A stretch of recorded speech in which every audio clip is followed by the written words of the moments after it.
Hello all. Let's see Fasting Feasting, which is a novel composed by Anita Desai. So the publication year of Fasting Feasting is 1999. Anita Desai was born on 24th June 1973. Okay.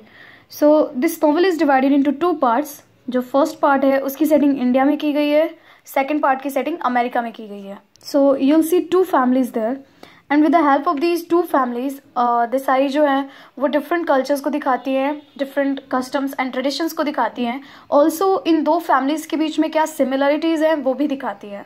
So you'll see all these differences and similarities in this novel. So yeah let's see the characters first.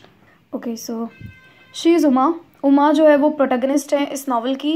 And she is not that studious, she is not that laborious, but इनको school जाना अच्छा लगता है. Now मामा पापा जो कि इनके parent होते हैं. सो बेसिकली पापा जो है वो एक मिडिल गवर्नमेंट मैजिस्ट्रेट हैं एंड मामा एक हाउसवाइफ होती हैं. वो पापा के हर डिसीजन में उनको सपोर्ट करती हैं. Now here we have Aruna, Uma's younger sister. She is prettier than Uma. And Arun who is a late born baby boy in the family. Now see, पापा के एक भाई होते हैं बकुल अंकल एंड उनकी मिसेस होती हैं लिली आंटी. अनामिका जो कि उनकी बेटी होती है. Anamika is a very laborious, hard working and a bright student. You'll come to know about her in this novel. And Ramu, Anamika's brother. Okay, so on the other hand in America, American family जो होती है वो होते हैं mister and Mrs pattern. इनके एक बेटी होती है, एक बेटा होता है. Like Melanie is their only daughter and Rod is their only son. So these are the major characters. Now let's see the summary of the novel. Okay, now see, Arun born late in his parents life. So अपने parent के life में अरुण जो है वो बहुत ही late आते हैं.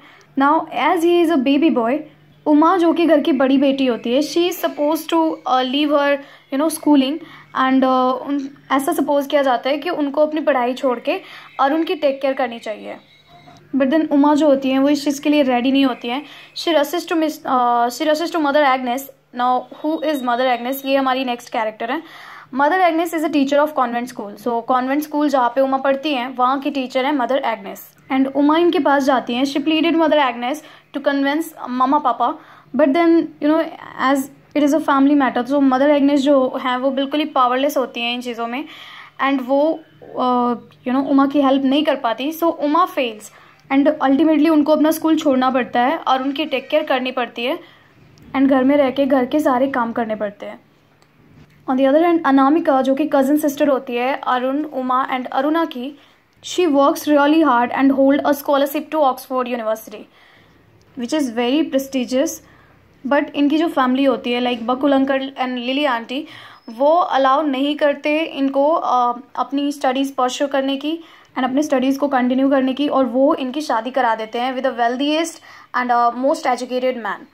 सो you see, Anamika and Uma जो हैं दे आर गर्ल्स एंड इनकी लाइफ जो है फैमिली के जो मेल मेम्बर्स हैं वो कंट्रोल कर रहे हैं. Right, they aren't allowing them to studies, they aren't allowing them to go out and became independent. Where is जो मेल मेम्बर्स होंगे फैमिली के, वो उनको सारी चीज़ें अलाउ होंगी. Like they are allowed to do every single thing. You'll see that later in this novel. So now back to Uma के साथ क्या होता है, Mama decided to arrange a marriage for her at age 16. So basically वो सिर्फ 16 year old होती हैं and mama को लगता है कि अब उनकी शादी कर देनी चाहिए.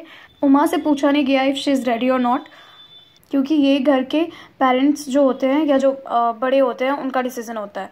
सो बेसिकली उनकी शादी की अरेंजमेंट की जाती है. 3 शादियाँ अरेंज की जाती हैं बट जो तीनों शादियाँ होती हैं वो तीनों में फेल हो जाती हैं. तीनों वर्कआउट नहीं करते. लाइक फर्स्ट जो मैच होता है वो क्या होता है, he was more interested in Uma's younger sister Aruna, जो कि उमा से ज़्यादा ब्यूटीफुल होती है. She is prettier than Uma, which is like shocking to their parents. जो नेक्स्ट मैच फाइंड आउट करती हैं उनके जो family next match find out करती हैं वो इनकी डॉरी में सिर्फ इंटरेस्टेड होते हैं. वो इनकी डॉरी लेके चले जाते हैं, भाग जाते हैं. जो थर्ड मैच होते हैं उनके साथ शादी हो भी जाती है बट वो एज अ स्लेव उमा को ट्रीट करते हैं. सो यू सी, यहाँ पे इनकी अरेंज मैरिज कराई जाती है एंड इनकी तीनों शादियाँ जो होती हैं वो वर्कआउट नहीं करती और अब वो मामा पापा के साथ रेडी होती हैं. वेयर इज़ अरुणा, उनकी शादी हो जाती है and Aruna is very happy with her life. Also जब वो अपने मामा पापा के पास आती हैं तो she is respected and asked to leave for some more days, whereas Uma जो होती हैं उनकी ट्रीटमेंट उतनी अच्छी नहीं होती है घर में अपने पेरेंट्स के through, because whatever happened with Uma, वो it is a kind of shame in our society. ऐसा मामा पापा को लगता है, ऐसा मामा पापा को लगता है कि बाकी लोगों को भी लगता होगा, and so why they didn't treat Uma well as they treat Aruna.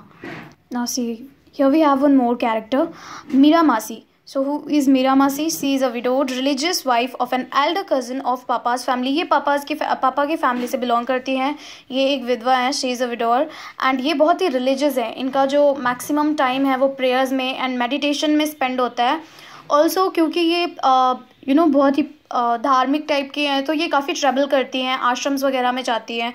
सो ये उमा को कहती हैं कि तुम मेरे साथ क्यों नहीं रहती कुछ टाइम के लिए। उमा रेडी हो जाती है क्योंकि उनको एनी हाउ अपना घर छोड़ना होता है। सो उमा मीरा मासी के साथ रहने लगती है ना। उमा मीरा मासी की कंपनी बहुत ही इंजॉय करती है, बिकॉज मीरा मासी इज़ अ इंडिपेंडेंट वुमन। सो यहाँ पे उमा जो है वो मीरा मासी को बहुत ही फैसिनेटिंग और बहुत ही अट्रैक्टिंग समझती हैं। उनको लगता है दैट मीरा मासी की लाइफ तो बहुत ही फ़न है। बट देन ये चीज़ें ज़्यादा दिन नहीं चलती। उमा की फैमिली, उनके मामा पापा आते हैं और वो उमा को वापस घर लेके जाते हैं।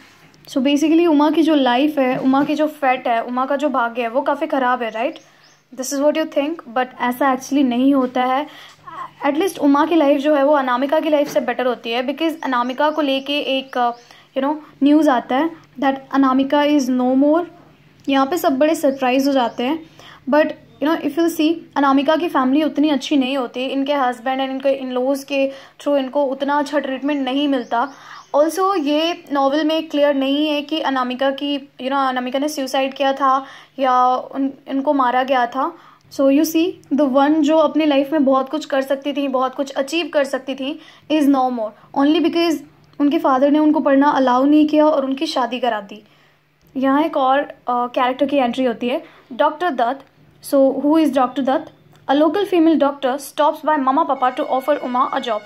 So डॉक्टर दत्त एक फीमेल डॉक्टर हैं, वो उमा को देखती हैं और वो उमा को कहती हैं कि मैं तुम्हें एक जॉब ऑफ़र कर रही हूँ, इफ़ यू वांट तुम आके मेरे क्लिनिक में काम क्यों नहीं कर लेती। बट देन मामा पापा को ये सही नहीं लगता और मामा पापा जो है वो डॉक्टर दत्त को क्लियर वर्ड्स में मना कर देती हैं। वो कहती हैं कि नहीं, you don't have to offer a job to Uma. So you see Uma के लाइफ में जो हैप्पीनेस है वो कितनी मोमेंट्री है, कितने कम टाइम के लिए आती है एंड देन अगेन चली जाती है। ऑल्सो उमा की जो लाइफ है वो कम्प्लीटली कंट्रोल की जा रही है उनके मामा पापा से, स्पेशली पापा से। So this is how the first part and now second part जो कि अमेरिकन फैमिली पे बेस्ड है। So see the novel shift to the Arun's experience in America. ये अरुण के व्यू पॉइंट से बताया जाएगा कि अरुण की एक्सपीरियंस क्या होती है अमेरिका में with pattern family. So as Arun is a boy, he isn't supposed to leave his studies and do household chores क्योंकि वो लड़का है। So उनको एक बेस्ट एजुकेशन दी गई विद द बेस्ट ट्यूटर। मामा पापा forced him to study around the clock, पूरे टाइम उनको सिर्फ पढ़ाई करना होता था। And finally Arun wins a scholarship to study in America and finally उनको एक्चुअली चांस मिल जाता है अमेरिका में स्टडीज़ करने का। नाउ इन अमेरिका वो पैटर्न फैमिली से मिलते हैं एंड वैकेशंस में वो इनके साथ रहने के लिए आते हैं। सो पैटर्न फैमिली में होते हैं mister and Mrs pattern, Melanie and road. Melanie is a girl, road is a boy. So in America उनकी जो एक्सपीरियंस होती है विद पैटर्न फैमिली वो उतनी वाव नहीं होती है, बिकॉज उनको रियलाइज़ होता है that he feels that in pattern family सारे मेम्बर्स जो हैं फैमिली के वो कुछ ज़्यादा ही इंडिपेंडेंट है, वो कुछ ज़्यादा ही फ्री है। ऑल्सो मिलानी की कुछ हरकतें उनको बड़ा डिस्टर्ब करती हैं। लाइक मिलानी जो होती हैं वो अपने फूड को वोमिट कर देती हैं। Like if you are doing dieting and all, तो आप खाने को इनटेक नहीं करते, आप उसको वोमिट करके निकाल देते हो। सो यहाँ पे उनको पता चलता है that she is doing dieting and all, and then जब पता चलता है that she has a eating disorder, तो ये उनको बड़ा कन्फ्यूजिंग लगता है और बड़ा सरप्राइजिंग भी लगता है दैट किसी को ईटिंग डिसऑर्डर कैसे हो सकता है। लाइक इंडिया में ऐसी कोई बीमारी नहीं है ईटिंग डिसऑर्डर तरह की। सो यहाँ पे Arun feels that India is a kind of country जहाँ पे लोगों को खाना चाहिए, बट देन अमेरिका में लोग जो है वो खाने को निकाल रहे हैं, उसको प्रॉपर खा भी नहीं रहे, जबकि उनके पास प्रॉपर फूड है। ऑल्सो ही रियलाइजेस कि काफ़ी सिमिलरिटीज़ हैं उनके इंडिया वाले फैमिली में और इस फैमिली में, क्योंकि इन इंडिया उमा जो होती थी उनके चेहरे पे उनको जो एक एंगर दिखता था या एक सैडनेस देखने को मिलता था, because she was controlled by पापा, वो सेम एक्सप्रेशंस उनको मालिनी के फेसेस पे भी देखने को मिलता है, because she is also controlled by his on father and road and ignored by his father and road. So basically यहाँ पे इन दोनों फैमिलीज़ में काफ़ी कुछ सिमिलर देखते हैं. मिसेस पैटन भी जो है वो अपने हस्बैंड से बहुत ही इग्नोर होती हैं. सी, in America, he soon sees how she struggles against the strong will of her unappreciative husband. So यहाँ पे उनको बहुत ही जल्दी रियलाइज़ हो जाता है कि कैसे मिसेस पैटन जो है वो मिस्टर पैटन से अवॉइड हो रही हैं या इग्नोरेंस देखने को मिल रहा है उनको, and how unappreciative husband he is. So here the novels end. Thank you.